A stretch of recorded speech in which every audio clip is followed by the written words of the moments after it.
สดีค่ะคุณผู้ชมกลับมาแล้วนะคะวันนี้66 Property นะคะจะพาทุกคนมาชมบ้านพูวิลล่านะคะที่อำเภอดอยสะเก็ดจังหวัดเชียงใหม่ค่ะบ้านหลังนี้นะคะสร้างอยู่บนพื้นที่นะคะซึ่งมีที่ดิน5 ไร่กับอีก1งานนะคะแล้วก็ตัวบ้านเนี่ยจะมี2อาคารหลักๆก็คือตัวบ้านหลักนะคะก็จะมีทั้งหมด4ห้องนอน4ห้องน้ำครึ่งนะคะแล้วก็มีบ้านรับรองแขกอีกหลังนึงนะคะบ้านหลังนี้นะคะนอกจากตัวบ้านนะคะจะโอ้อาอลังการนะคะก็ยังมีพื้นที่สวนนะคะขนาดใหญ่เลยค่ะเฉพาะบริเวณที่เป็นสระน้ำแล้วก็น้ำพุนะคะซึ่งเลี้ยงปลาคาร์ฟไว้เนี่ยก็พื้นที่ประมาณ1 ไร่แล้วนะคะเราก็ยังมีพื้นที่ที่เป็นสนามหญ้าและสวนซึ่งมีต้นไม้ใหญ่ๆมากมายเลยนะคะอยู่อีกประมาณ2 ไร่นะคะตัวอาคารนะคะทุกหลังเนี่ยรวมกันก็อยู่บนพื้นที่ประมาณ2 ไร่รวมแล้ว5 ไร่กับประมาณ1 งานค่ะเดี๋ยวผมจะพาไปชมในตัวบ้านกันค่ะตามอุมานะคะค่ะเริ่มจากนะคะทางเดินขึ้นโถงหน้าบ้านนะคะก็จะมีน้องสิงห์นะคะจากบาหลีค่ะทั้ง2นะคะทั้งน้องสิงห์ทั้ง2ตัวเนี่ยค่ะตั้งตระหง่านอยู่หน้าบ้านนะคะแล้วก็บันไดขึ้นบ้านนะคะก็จะเป็นสเต็ปนะคะปูด้วยกระเบื้องนะคะโทนสีขาวดำนะคะแล้วก็มีสเต็ปขึ้นมาอีกประมาณ3 ขั้นค่ะตัวบ้านเดิมเนี่ยอายุประมาณ30 ปีแล้วอยู่มาในสภาพเนี่ยนะคะไม่เคยมีรอยแตกรอยร้าวอะไรเลยนะคะแล้วก็ถูกรีโนเวทใหม่ครั้งล่าสุดนี้คือเมื่อ2 ปีที่แล้วนะคะคือปรับเปลี่ยนจากกรอบประตูหน้าต่างเดิมซึ่งจะลักษณะแบบนี้นะคะเป็นประตูเก่านะคะของโบราณจากประเทศอินเดียค่ะ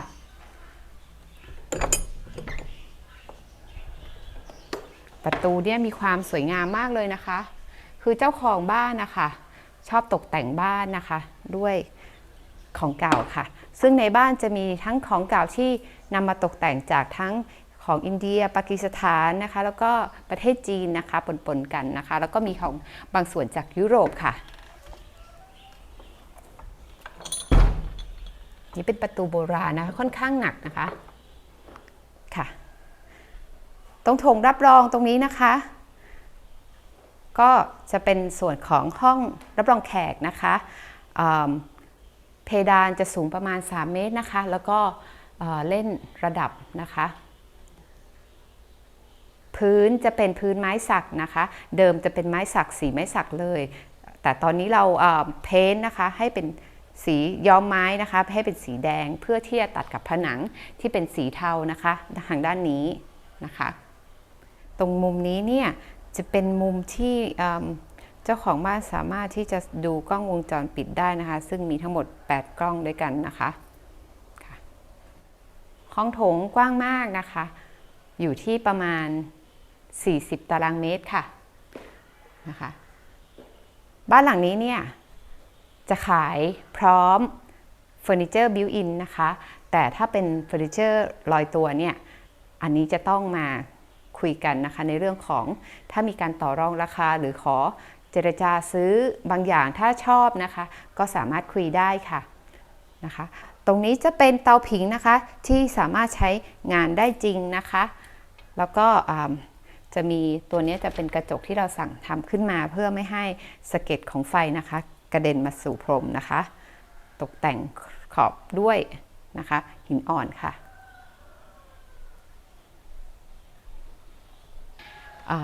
ตรงห้องรับรองแขกเนี่ยจะมีระเบียงเล็กๆนะคะซึ่งจะพาไปสู่ด้านหลังบ้านซึ่งด้านหลังบ้านเนี่ยค่ะจะเป็นมุมที่ปลูกผักสวนครัวไว้ทานรับประทานในบ้านนะคะกระเบื้องของเฉลียงตรงนี้นะคะจะเป็นกระเบื้องเซรามิกนะคะ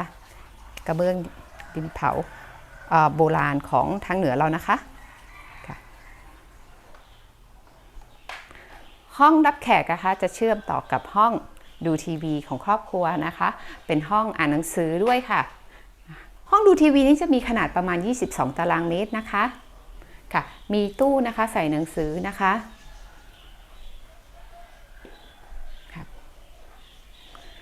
แล้วก็โซฟาหนังนะคะซึ่งตัวนี้จะเป็นเฟอร์นิเจอร์ลอยตัวนะคะแล้วจะมีประตูออกไปนะคะเป็นบริเวณเฉลียงหน้าบ้านค่ะ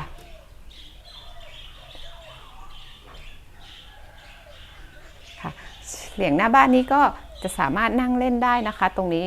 จะเป็นในส่วนของโรงจอดรถนะคะซึ่งสามารถจอดรถได้ทั้งหมดนะคะ 6-8 คันเลยค่ะเฉลียงด้านหน้าห้องอ่านหนังสือหรือห้องดูทีวีนะคะมันจะเชื่อมต่อกับด้านหน้าของบ้านนะคะที่เราเข้าไปเมื่อกี้นะคะก็จะมีเฉลียงหน้าบ้านที่ค่อนข้างกว้างมากเลยนะคะสามารถตั้งเก้าอี้นั่งเล่นพักผ่อนได้นะคะตรงด้านหน้าเนี่ยจะเป็นพื้นที่ของสระแล้วก็สวนนะคะซึ่งมีสะพานข้ามไปนะคะได้ยินเสียงนกตลอดเวลาเลยนะคะลูกค้าเพราะว่าที่นี่เนี่ยค่ะมีต้นไม้ใหญ่แล้วก็มีนกอยู่เยอะมากนอกจากนี้เจ้าของบ้านก็ยังเลี้ยงนกสวยงามไว้อยู่ในกรงหลายตัวเลยค่ะนี่เรากลับเข้ามาสู่ห้องโถงอีกครั้งนะคะเนื่องจากว่าเมื่อกี้ระเบียงจะเชื่อมต่อกันนะคะตรงนี้จะมีเบย์วินโดว์นะคะซึ่งเขาออกแบบมาเพื่อให้บ้านนะคะรับแสงเพิ่มมากขึ้นนะคะก็จะเป็นแบบตัดนะคะแล้วก็กุด้วยกระจกนะคะเพื่อให้ได้รับแสงด้านนี้ซึ่งเป็นทางทิศตะวันออกเฉียงเหนือนะคะบ้านหลังนี้นะคะดูไม่มืดเลยค่ะดูได้รับแสงสว่าง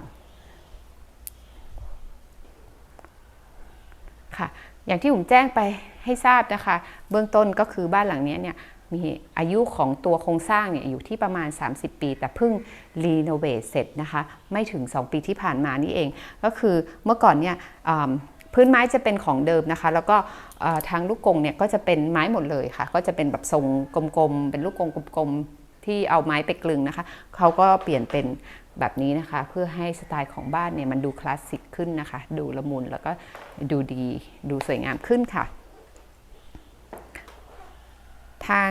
ด้านนี้นะคะ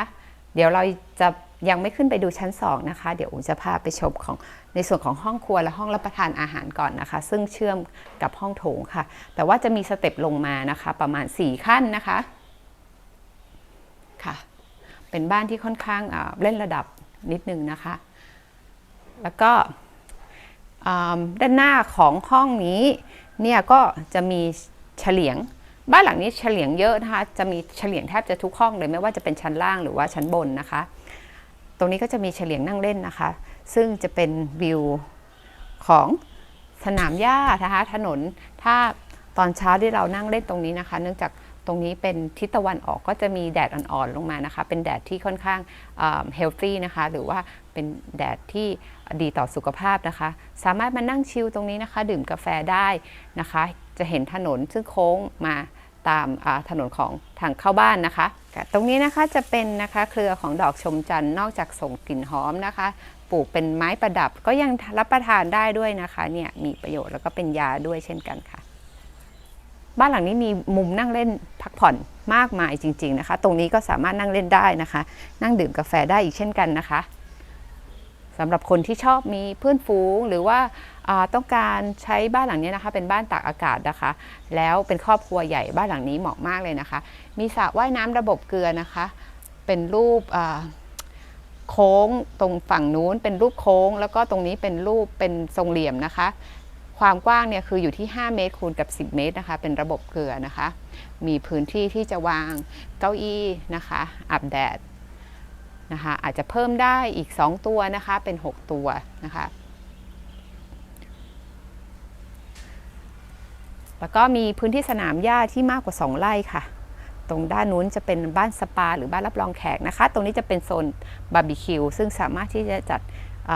ปาร์ตี้บาร์บีคิวได้ตรงนี้นะคะปิ้งย่างแล้วก็นั่งรับประทานกันตรงนี้ได้ตรงนี้ก็จะมีมุมนั่งเล่นอีกมุมหนึ่งนะคะสามารถนั่งได้อีก5 ท่านนะคะเก้าอี้1 2 3 4 5นะคะค่ะเดี๋ยวเรากลับไปที่ห้องรับประทานอาหารนะคะบ้านหลังนี้นะคะก็คือเดิมเนี่ยประตูเดิมกับหน้าต่างเดิมออริจินอลเนี่ยจะเป็นกรอบทำด้วยไม้นะคะแล้วก็ทาด้วยสีออกดำแต่ว่าเขาลื้อประตูเก่าออกบางส่วนเนี่ยแล้วก็เป็นใช้ประตูอลูมิเนียมแทนนะคะซึ่งจะเป็น3 พับนะคะแบบนี้เลยค่ะ สามารถเปิดโล่งได้นะคะก็จะมีประตูเซตแบบนี้ประมาณ3เซตนะคะซึ่งสามารถเปิดและปิดเพื่อให้รับอากาศภายนอกได้นะคะช่วงนี้ของเป็นช่วงเดือนพฤศจิกายนของเชียงใหม่อากาศที่อำเภอดอยสะเก็ดนะคะเริ่มเย็นนะคะแล้วบ้านหลังนี้มีต้นไม้เยอะด้วยนะคะบ้านหลังนี้อากาศจะดีมากเลยค่ะในช่วงหน้าหนาวช่วงหน้าร้อนก็ร้อนไม่มากเพราะว่าต้นไม้เยอะนะคะห้องรับประทานอาหารแบบเป็นทางการนะคะสามารถที่จะ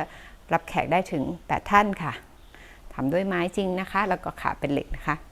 อันนี้ก็เป็นไม้จริงแต่ว่าทาให้สีมันตัดกันนะคะแต่อันนี้จะเป็นขาเหล็กค่ะตรงนี้นะคะความสวยงามเนี่ยอยู่ตรงที่ฝ้าเพดานนะคะจะเป็นตกแต่งด้วยไม้นะคะเล่นระดับตัดกับสีขาวของแผ่นฝ้าเพดานนะคะแล้วก็ไฟหลุมค่ะ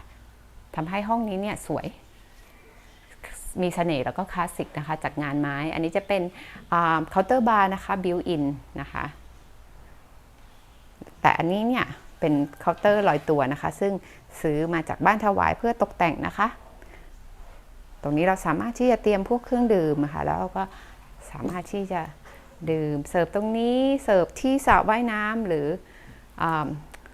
เสิร์ฟรับรองแขกได้นะคะถัดจากตรงนี้นะคะจะเป็นห้องครัวค่ะ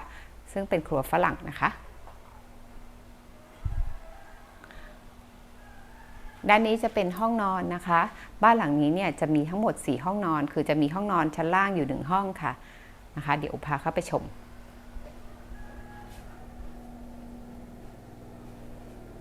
ห้องนอนนะคะไซส์ขนาดไม่เล็กไม่ใหญ่นะคะประมาณ16ตารางเมตรนะคะก็มี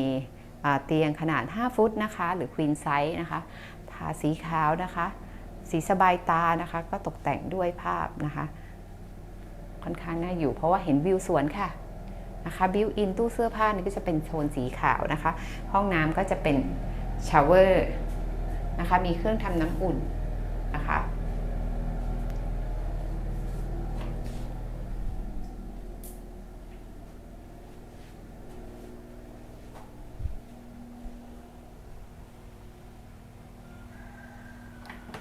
ประตูเป็นไม้สักค่ะด้านนี้จะเป็นห้องน้ำสำหรับรับรองแขกนะคะ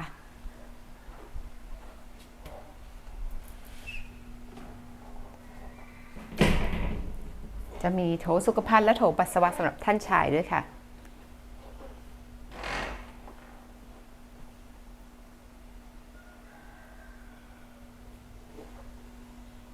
ตัวนี้ก็จะเป็นตกแต่งนะคะมุมนี้ด้วยตู้ใส่ของแบบจีนค่ะเอาไว้เก็บของนะคะพวกกระดาษทิชชู่อะไรอย่างเงี้ยนะคะจะเก็บไว้ในตู้ที่สวยงามนะคะเชื่อมกับห้องรับประทานอาหารเนี่ยจะเป็นในส่วนที่อันนี้ทำขึ้นมาใหม่เลยนะคะเมื่อก่อนเนี่ยห้องครัวมันจะเล็กมากคือเล็กแค่นี้เองนะคะตรงส่วนนี้ใหม่อายุไม่ถึง2ปีเมื่อก่อนตรงนี้จะเป็นห้องนอนอีกห้องนึงค่ะซึ่งทุบผนังทิ้งไปเลยค่ะเพื่อจะสร้างห้องครัวที่ดูโมเดิร์นและทันสมัยให้เป็นครัวฝรั่งนะคะ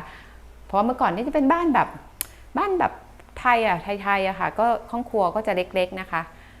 ไม่โล่งไม่โปร่งไม่แบบนี้นะคะอุปกรณ์ในห้องครัวนะคะแล้วก็แคบิเนตต่างๆหรือลิ้นชักอะไรอย่างเงี้ยค่ะจะใช้ของแบรนด์ Homey Kitch นะคะซึ่งแบรนด์นี้ค่ะค่อนข้างที่จะคุณภาพสูงนะคะแล้วก็มีราคาแพงนะคะอันดับท็อปเลยนะคะเคาน์เตอร์เนี่ยจะเป็นซีซ่าสโตนซึ่งจริงๆแล้วเป็นหินควอตซ์บดนะคะซึ่งมีความหนาแน่นทนทานนะคะไม่ดูดซึมสีนะคะทนทานกว่าหินแท้นะคะไม่ว่าจะเป็นหินแกรนิตหรือหินอ่อนนะคะอันนี้จะทนทานกว่าค่ะซึ่งเหล่าลวดลายของเราเนี่ยก็จะเรียนแบบจากหินธรรมชาตินะคะอันนี้แพงกว่าเท่าหนึ่งค่ะตรงนี้ก็จะมีตู้เก็บของนะคะลิ้นชักใส่ของมากมายเลยค่ะ ซิงค์ล้างจานนะคะจะเป็นแบบ2หลุมนะคะมีเครื่องกรองน้ำด้วยนะคะค่ะห้องครัวนะคะจะเป็นโทนสีขาวดำนะคะดึงนะคะนี่นะคะ Homey Kitchen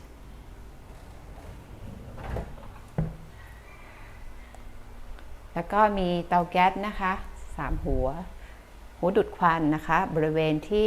จัดเตรียมอาหารเนี่ยค่ะค่อนข้างกว้างค่ะเก็บของได้เยอะมากๆนะคะใครชอบทำครัวทำอาหารในห้องนี้เหมาะมากเลยนะคะตู้เย็นนะคะ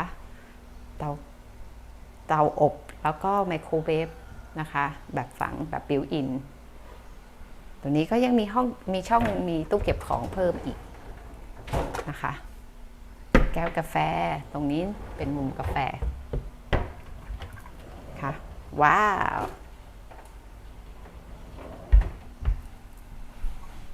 อันนี้จะเป็นห้องเก็บของค่ะเป็นห้องสต็อกของนะคะไม่ว่าจะเป็นเครื่องปรุงเครื่องเทศต่างๆนะคะหม้ออุปกรณ์ในการทำอาหารค่ะ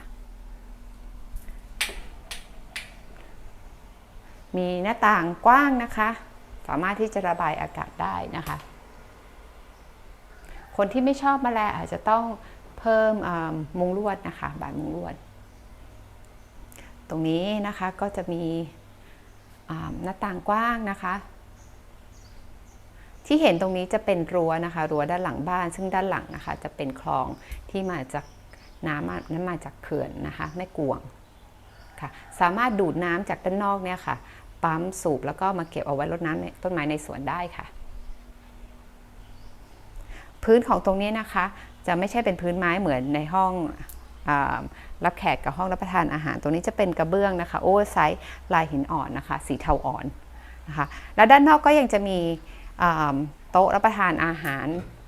แบบไม่เป็นทางการนะคะจะทำอาหารง่ายๆรับประทานกันในครอบครัวนะคะโต๊ะจะเป็นโต๊ะที่หมุนได้นะคะรอบๆนี้ก็จะมีที่นั่งเล่นนะคะสามารถที่จะลงไปนะคะเก็บผักในสวนมาทำอาหารได้เลยค่ะจะมีมุมเล็กๆอีกนะคะที่เป็นมุมนะคะน้ำตกน้ำพุคือบ้านหลังนี้เขาสวยทุกมุมเขาจัดบ้านได้สวยทุกมุมนะคะโดยเฉพาะอย่างยิ่งบริเวณที่เป็นสวนนะคะตรงนี้จะเป็นมุมน้ำตกนะคะมีปลานะคะเลี้ยงปลาไว้ด้วยปลาสวยงามค่ะร่มรื่น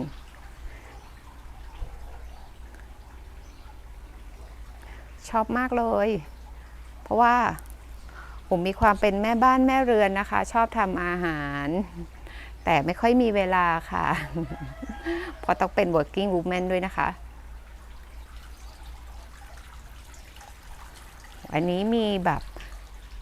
ผักสวนครัวทุกอย่างไม่ว่าจะเป็นสวนครัวไทยสวนครัวฝรั่งนะคะโรสแมรี่อะไรอย่างเงี้ยค่ะมีเอิร์ฟต่างๆนะคะพริกมะเขือเทศนะคะผักที่จะใส่สลัดกะเพราโหระพา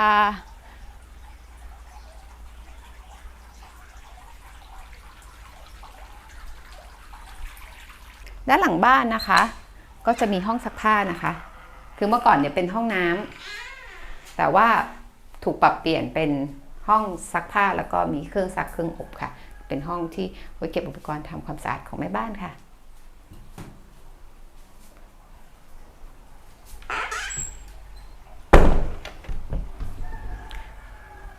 เสร็จจากชั้นล่างนะคะเราจะไปชมชั้น2ของบ้านกันนะคะซึ่งจะมีห้องนอนอยู่3ห้องนอนนะคะแล้วก็ห้องทำงานอีก2ห้องค่ะ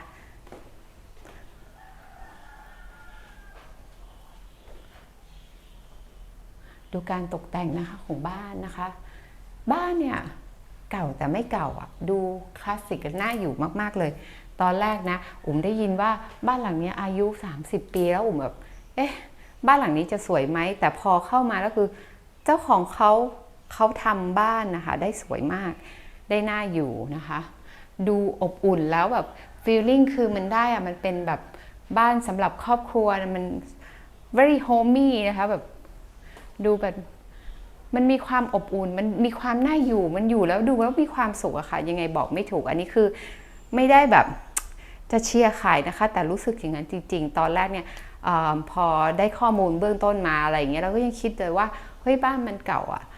มันจะสวยไหมอะไรเงี้ยแต่คือพอเข้ามาแล้วมันแบบฟิลมันได้อะค่ะมันน่าอยู่มากๆเลยนะคะตู้นี้นะคะเป็นตู้ที่ใช้ตกแต่งนะคะข้างในก็จะเก็บพวกผ้าปูผ้าเช็ดตัวอะไรอย่างเงี้ยค่ะสำหรับห้องนอนต่างๆนะคะก็สามารถที่จะมาหยิบได้จากตรงนี้นะคะแล้วแม่บ้านซักเสร็จเขาก็มาเก็บไว้ตรงนี้ค่ะพื้นของบ้านนะคะ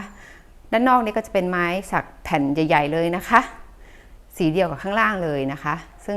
เดิมทีเนี่ยจะเป็นสีออกเหลืองๆแบบของไม้สักแต่ว่าเจ้าของบ้านชอบสีนี้มากกว่าก็เลยแบบ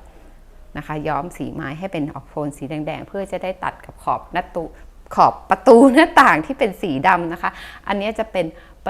กรอบหน้าต่างที่เป็นออริจินอลก็คือทำด้วยไม้แต่ว่าทาสีให้เข้มขึ้นให้เกือบดำนะคะ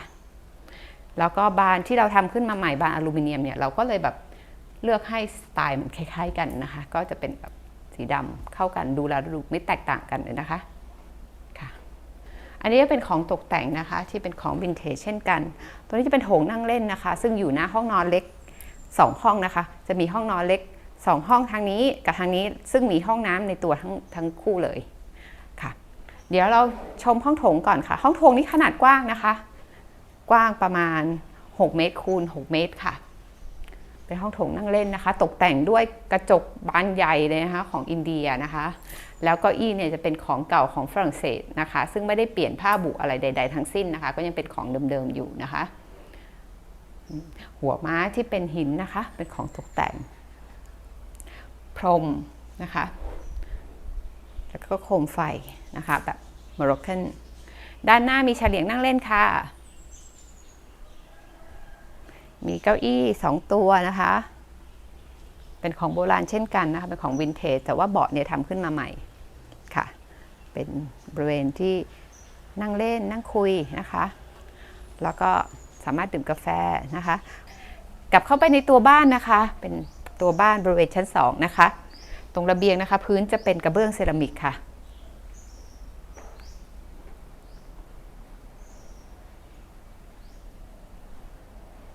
ห้องนี้จะเป็นห้องทำงานนะคะ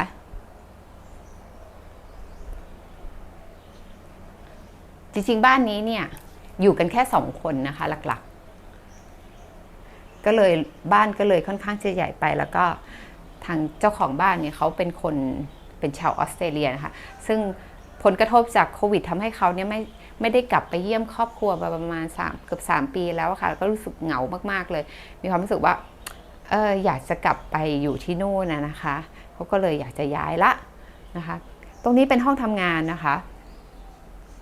ก็จะมีอุปกรณ์การทำงานนิดๆหน่อยๆนะคะแล้วก็มีทีวีนะคะมีของที่เป็นของสะสมอันนี้ไม่ได้ให้ไปด้วยนะคะอันนี้เป็นของที่เขาบูชานะคะแล้วก็ตรงห้องเนี่ยมันจะเป็นบานเฟียมนะคะแบบนี้เนาะผมก็ไม่กล้าจะเปิดกลัวว่าของเขาจะพังนะคะมีมูลี่นะคะเพื่อเพิ่มความเป็นส่วนตัวนะคะ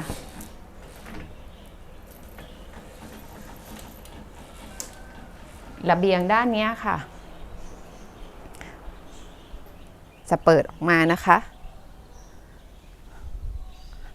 เป็นระเบียงเดิมที่ตอนแรกเนี่ยไม่มีลูกกรงกั้นแต่ว่าอันนี้ได้ทำเพิ่มทีหลังนะคะบริเวณเนี้ยเจ้าของชอบมาตอนเช้านะคะมันจะไม่มีแดดเพราะว่าฝั่งนู้นมันจะเป็นฝั่งตะวันออกแดดมามันก็จะติดตรงนี้แล้วมันก็จะร่มแต่ตอนนี้เป็นช่วงบ่ายก็จะเป็นแดดตะวันตกส่องมาตรงนี้ก็จะมีแดดแต่ช่วงเช้าเนี่ยเขาจะชอบมาเล่นโยคะตรงนี้ค่ะ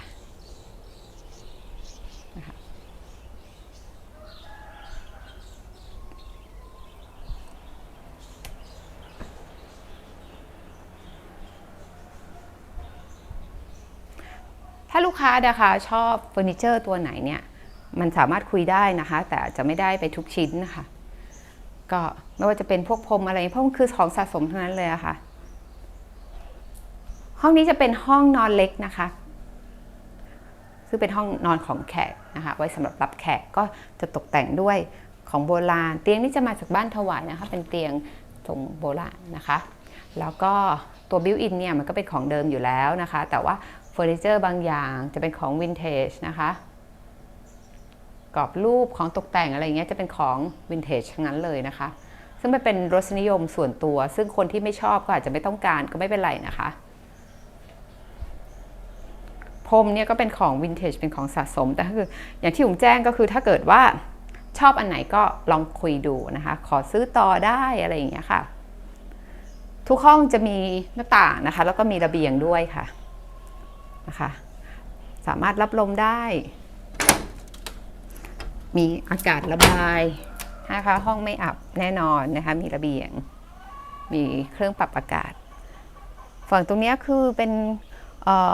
ห้องแม่บ้านซึ่งจะเป็นหลังคาแบบโบราณเลยนะคะ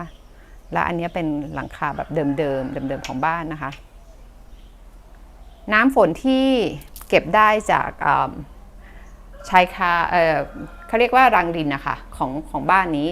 จะถูกนำไปเก็บไว้นะคะในแท้งใต้ดินซึ่งมีขนาดอยู่ที่ประมาณ5 เมตรคูณ 15 เมตรซึ่งได้หลายหมื่นลิตรเลยนะคะซึ่งน้ำตรงนี้เนี่ยจะเอาไปใช้กับการรดน้ำสวนเช่นกันนะคะในเวลาที่น้ำที่เขาส่งมาในคลองเนี่ยไม่เพียงพอเราก็ยังมีน้ำเพียงพอสำหรับใช้รดน้ำในสวนนะคะแต่ว่าน้ำใช้ในบ้านนะคะไม่ว่าจะเป็นน้ำอุปโภคบริโภคเนี่ยจะเป็นประปาของหมู่บ้าน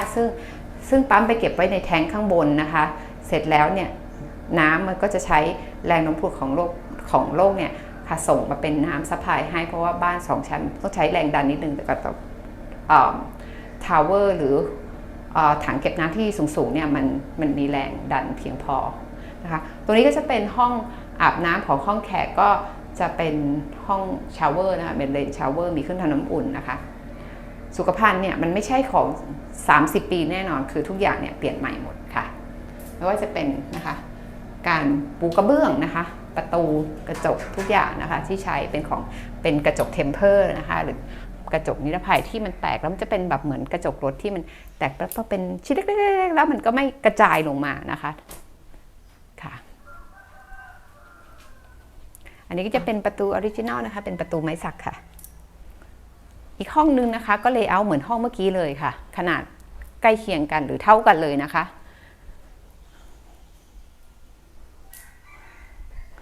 เตียงก็เหมือนกันแล้วก็การตกแต่งตู้อะไรอย่างเงี้ยเขาจะเป็นของวินเทจนะคะของเก่าของโบราณอันนี้จะเป็นตู้จีนค่ะภาพก็ซื้อมาตกแต่งนะคะ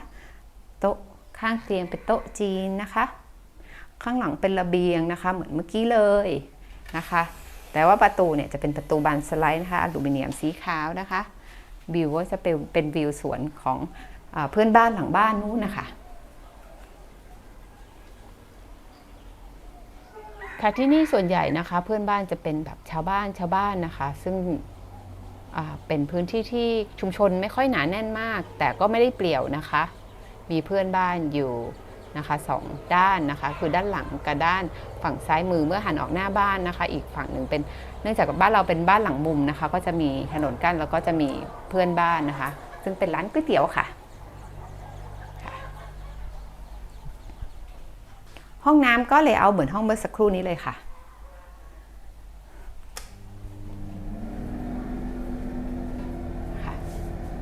อุปกรณ์ในห้องน้ำก็เป็นของใหม่นะคะ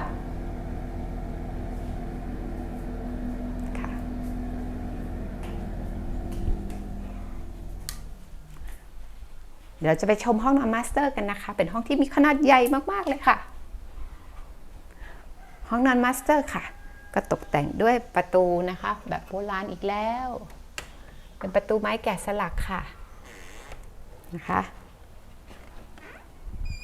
จะมีสเต็ปลงมานะคะทั้งหมด4 ขั้นนะคะรวมพื้นระดับเดิมด้วยนะคะเป็นประตูไม้โบราณนะคะ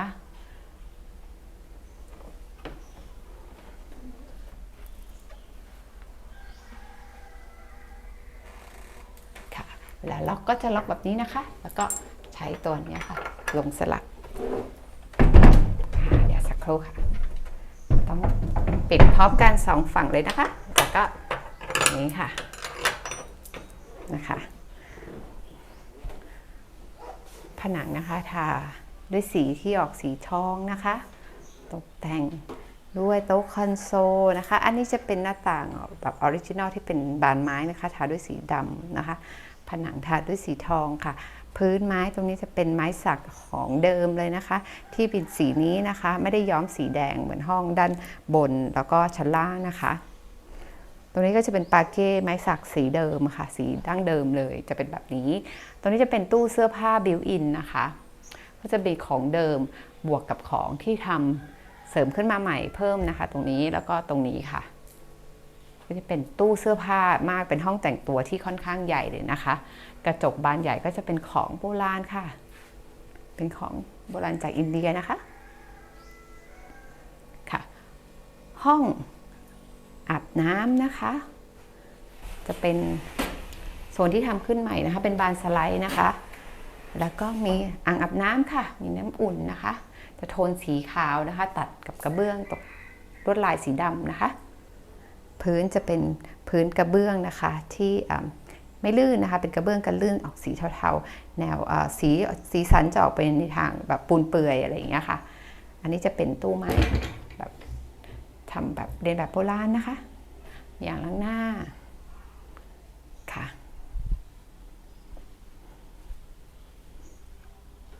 ตัวนี้จะเป็นบานเลื่อนนะคะเข้ามาเป็นห้องนอนค่ะห้องนอนมาสเตอร์นะคะทาสีเข้มเกือบสีดำนะคะแต่ว่าไม่ได้ดำสนิทค่ะเตียงก็จะเป็นเตียงวินเทจนะคะค่ะ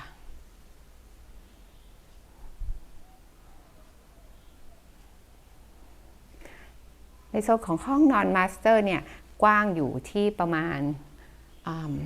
เกือบ100ตารางเมตรได้นะคะเฉพาะในโซนนี้ซึ่งตัวบ้านนี้คือพื้นที่ใช้สอยทั้งหมดอยู่ที่650ตารางเมตรค่ะนะคะรวมทั้ง2ชั้นแล้วก็ตรงด้านหน้าของห้องนอนมาสเตอร์จะมีห้องทำงานค่ะอันนี้จะเป็นโต๊ะทำงานแบบโบราณนะคะก็จะมีช่องเก็บของต่างๆนะคะแบบโบราณเลยนะคะแล้วก็มีเก้าอี้นั่งทำงานนะคะระเบียงหน้าบ้านกว้างมากเลยค่ะตรงนี้เราจะได้วิวสระว่ายน้ำแล้วก็วิวในสวนนะคะ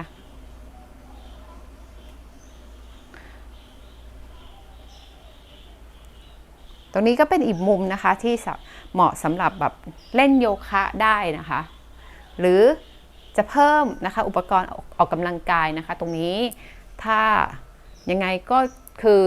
ถ้าเพิ่มกันศาสตร์เนี่ยรับรองฝนไม่สาดอุปกรณ์พังแน่นอนก็คืออาจจะเพิ่มกันศาสตร์ลงมาแต่ถ้าไม่เพิ่มนะคะเปิดโล่งๆเลยออกกำลังกายนะคะได้รับแบบอากาศบริสุทธิ์ด้านนอกนะคะตรงนี้เนี่ยชายคามันกว้างอยู่ประมาณ2 เมตรเศษๆอยู่แล้วนะคะแล้วก็มีรางดินคือน้ำเนี่ยไม่ต้องกลัวว่าฝนมันจะสาดลงมาเพราะว่าน้ำมันลงท่อแล้วลงไปเก็บในทางเก็บน้ำใต้ดินหมดค่ะเปิดกว้างโล่งได้เลยเพราะว่าเป็นแบบ3 พับนะคะเป็นประตูสไลด์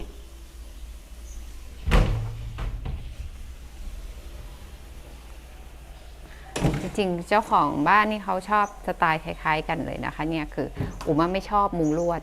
คืออุ๋มไม่ชอบแมลงแต่อุ๋มไม่ชอบให้มีมุงลวดพอมีมุงลวดแล้วรู้สึกแบบว่าเราไม่เชื่อมกับภายนอกกันนะคะตรงนี้นะคะคือต้นไม้ของเราเดี๋ยวค่อนข้างสูงและค่อนข้างเยอะจริงๆแล้วเราจะเห็นดอยอยู่ตรงนั้นเลยค่ะถ้าเกิดว่าลูกค้าเห็นตามมือของอุ๋มนะคะจะเห็นวิวดอยจริงๆวิวดอยเนี่ยมีรอบบ้านเลยนะคะแต่เนื่องจากว่าบ้านเราต้นไม้ใหญ่ต้นไม้สูงมากอะค่ะสูงประมาณ 20-30 เมตรได้นะคะก็เลยแบบบังวิวดอยหมดเลยค่ะจริงๆอุ๋มเป็นคนไม่ชอบบ้านเก่านะคะแต่ว่าบ้านหลังเนี้ยอุ๋มก็คิดว่าตัวเองเป็นคนชอบบ้านโมเดิร์นเพราะว่าลูกค้าหลายท่านที่ได้ชมวิดีโออุ๋มก็จะเห็นบ้านอุ๋มนะอุ๋มคิดว่าอุ๋มชอบโมเดิร์นแต่อุ๋มมาบ้านหลังนี้อุ๋มก็รู้สึกชอบบ้านหลังนี้เหมือนกันคือมันมีอุ๋มว่ามีความเป็นแบบมีจิตวิญญาณของศิลปินอยู่ในตัวชอบงานศิลปะพอมาเจอบ้านหลังนี้มีความรู้สึกแบบว่าเขาใช้ชีวิตอยู่กับศิลปะคืองานไม่ว่าจะเป็นของเก่าของสะสมอะไรอย่างเงี้ยคืออุ๋มรู้สึกแบบอุ๋มอินแล้วอุ๋มก็ชอบด้วยนะคะ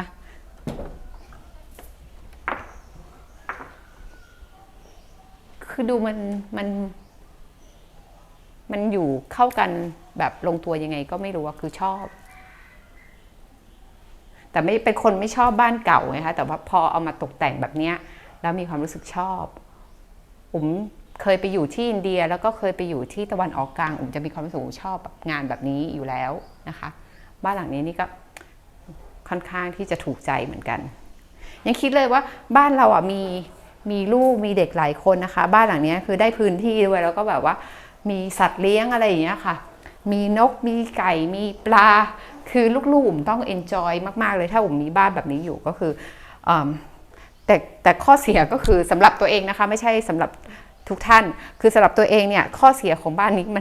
มันอาจจะไม่เป็นข้อเสียของทุกคนคือมันห่างจากเมืองประมาณ30นาทีซึ่งออฟฟิศอุ๋มเนี่ยจะอยู่ในเมืองเลยใจกลางนิมมานเลยนะคะแล้วก็แต่ห่างจากตลาดดอยสะเก็ดแค่5นาทีเองนะคะ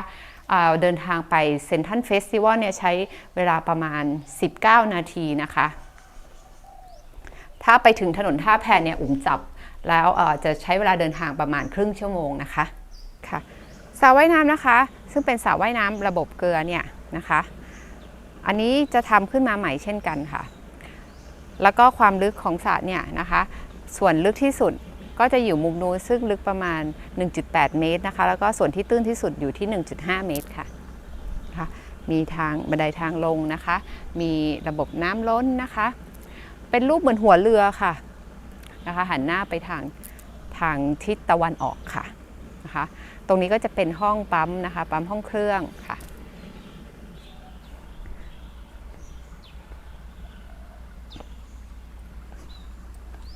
ตอนนี้อยู่ในสวนนะคะซึ่งสวนเนี่ย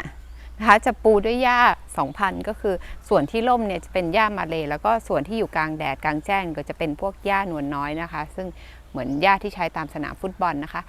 รอบๆเนี่ยร่มรื่นมากๆนะคะร่มรื่นเต็มไปด้วยต้นไม้ใหญ่นะคะต้นฝ้ายขามอีก3ต้นนะคะต้นมะม่วงต้นสนนะคะต้นประดู่ต้นมะกอกมีต้นไทรนะคะแล้วก็มีต้นชัยพฤกษ์นะคะหรือต้นลมแรงบ้านเราที่ออกดอกสีเหลืองๆนะมีต้นตะแบกแล้วตรงบนหัวของอุ๋มเนี่ยคือต้นพิกุลต้นใหญ่มากๆเลยค่ะเป็นต้นเก่าต้นแก่นะคะส่งกลิ่นหอมตรงนี้ค่ะจะเป็นบ้านรับรองแขกซึ่งเจ้าของบ้านใช้เป็นสามารถใช้เป็นห้องนอนได้เป็นห้องสปาห้องนวดก็ได้นะคะเป็นห้องรับรองแขกก็ได้นะคะเป็นส่วนที่ทำขึ้นมาใหม่เช่นกันนะคะของเดิมเนี่ยจะมีตัวโครงกับเสานะคะหลังคาเนี่ยเปลี่ยนใหม่ไปนะคะตรงพื้นไม้นี่เปลี่ยนใหม่ด้านล่างนะคะใต้พื้นเนี่ยจะเป็นแท้งเก็บน้ำทั้งหมดเลยค่ะซึ่งขนาดประมาณ5เมตรคูณ15เมตรซึ่งได้หลายหมื่นลิตรมากเลยนะคะไม่ต้องกลัวว่าน้ำที่จะใช้รดน้ำสวนจะขาดแคลนนะคะเพราะว่าตรงนี้ค่ะตรงนี้นะคะน้ำที่เก็บได้จากน้ำฝนทั้งหมดนะคะจะลงตามท่อมาแล้วเก็บลงไปใต้แทงค่ะจะเห็นท่อนะคะดูตามมืออุ๋มก็ได้ค่ะท่อนี้จะลงมาแล้วมาเก็บไว้ตรงนี้ค่ะใต้นี้แล้วก็จะมีปั๊มแล้วก็มีเครื่องกรองด้วยนะคะมีเครื่องกรองเครื่องปั๊มอยู่ใต้อาคารหลังนี้หมดเลยค่ะ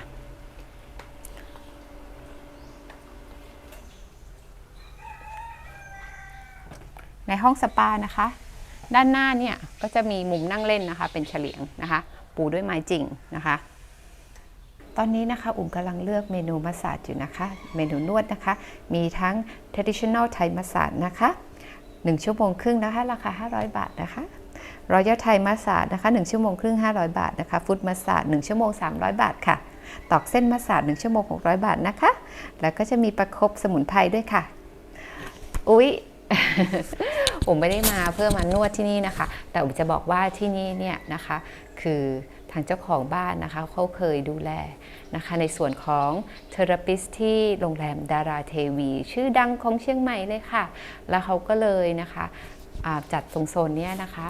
เผื่อว่ามีลูกค้าที่เขาอยากมาใช้บริการเพราะว่าเนื่องจากโรงแรมเนี่ยได้ปิดไปแล้วนะคะอาจจะอยากมาใช้บริการที่นี่นะคะแบบเดิมในช่วงของโควิดเนี่ยสามารถมาใช้บริการที่นี่ได้เช่นเดียวกันค่ะนะคะโซนดอยสะเก็ดเนี่ยต่างชาติชอบอยู่นะคะมีต่างชาติอยู่เยอะมากเลยตรงนี้นอกจากจะเป็นเตียงนวดแล้วนะคะแล้วก็อาจจะเป็นโซนที่นั่งรอนั่งพักรอนะคะหลังจากนวดเสร็จแล้วก็ตรงนี้เนี่ยจะมีบานประตูสไลด์ที่เป็นไม้จริงนะคะสามารถปิดได้เพื่อเพิ่มความเป็นส่วนตัวให้กับคนที่กำลังนวดสปาอยู่ที่ห้องนี้ค่ะ ตามสปาหรูๆทั้งหลายนะคะก็จะจัดไว้ประมาณนี้เลยค่ะนะคะอันนี้จะเป็นหม้อต้มของลูกประคบนะคะเซตนี้เหมือนเราไปใช้บริการที่โรงแรมเลยค่ะตรงนี้นะคะถ้าเกิดไม่ต้องการใช้เป็นห้องสปาก็สามารถที่จะเป็นห้องนอนแขกได้แล้วตรงนั้นก็จะเป็น living room นะคะแล้วก็มีห้องน้ำนะคะอยู่ในตัวค่ะห้องน้ำกว้างมากเลยนะคะเป็นท็อปหินแกรนิตนะคะสีดำมันวาวเลยค่ะแล้วก็มีสุขภัณฑ์แล้วก็ห้องชาวเวอร์อยู่ทางนี้นะคะหลังนวดเนี่ยล้างตัวได้หรือถ้าเป็นห้องบ้านรับรองแขกก็เนี่ยค่ะตรงนี้มีความเป็นส่วนตัวแล้วก็มีทุกอย่างครบครันเลยค่ะตรงนี้จะมีพื้นที่ใช้สอยอยู่ที่ประมาณ100ตารางเมตรนะคะเป็นส่วนที่สร้างขึ้นมาใหม่ค่ะเจ้าของบ้านนะคะเขาบอกเขาเป็นคนชอบต้นไม้ใช่ไหมคะก็เลยอยากได้บ้านที่มีบริเวณเยอะๆนะคะเอาไว้ปลูกต้นไม้เนี่ยก็ตอบโจทย์เขามากเลยเขาถึงซื้อที่นี่อยู่นะคะเดี๋ยวเราไปดูกรงน้องไก่กันค่ะแต่ว่าน้องจะขี้ตื่นนิดนึงนะคะตรงนี้นะคะก็จะเป็นกรงของน้องไก่นะคะซึ่งจะมีไก่งวงนะคะไก่งวงสีขาวสีน้ำตาลไก่ต๊อกนะคะแล้วก็ไก่ที่มีขนฟูๆเป็นพันธุ์จากญี่ปุ่นนะคะมีประมาณ20ตัวค่ะแล้วก็ออกลูกด้วยนะคะตรงนี้จะเป็นกรงของกรงไก่ฟ้านะคะซึ่งเป็นไก่ฟ้ากับนกพิราบนะคะไก่ฟ้าจะเป็นพันธุ์มองโกเลียค่ะอุ้ยนี่ไงคะน้องเขาออกมาเขาจะมีหางสวยมากแล้วก็สีสวยมากเลยค่ะหางยาวๆที่ชาวมองโกเลียเขาเอาไปประดับหมวกเขานั่นเองค่ะอันนี้นะคะเป็นกรงนกหงส์หยกนะคะน้องน่ารักมากเลยนะคะจะเป็นพันธุ์ที่นำเข้าพวกแบบพันธุ์ฮอลแลนด์อะไรอย่างเงี้ยนะคะมีสีสันหลายสีค่ะสีฟ้าอ่อนสีฟ้าเข้มนะคะแล้วก็พันธุ์สีเขียวสีเหลืองนะคะแล้วก็มีน้องแมวแล้วก็น้องหมานะคะน้องหมาจะเป็นพันธุ์ออสเตรเลียนเชพเพิร์ดนะคะซึ่งตรงนี้ค่ะเขาจะเป็นกรงของน้องหมานะคะน้องหมาเนี่ยจะถูกเก็บตอนเย็นนะคะกลางคืนเขาก็จะนอนอยู่ในบ้านของเขานะคะสิ่งปฏิกูลที่มาจากของขับถ่ายนะคะของน้องหมาเนี่ยจะถูกเอาไปจะถูกล้างและลงอยู่ที่ถังบำบัดหรือเซปติกแทงค์นะคะตรงนี้เป็นด้านหลังนะคะบ้านพักของคนสวนก็จะเป็นที่เก็บไม้ต่างๆนะคะซึ่งเป็นไม้เก่านะคะเก็บอุปกรณ์ช่างนะคะมีบันไดนะคะซึ่งเป็นเอาไว้งานแบบซ่อมบำรุงหลังคาเป็นบันไดสูงมากพวกปุ๋ยขี้วัวนะคะเอาไปใส่ต้นไม้ตรงนี้จะเป็นโซนที่เขาไว้เก็บของค่ะเป็นด้านหลังของห้องคนสวนห้องพักคนสวน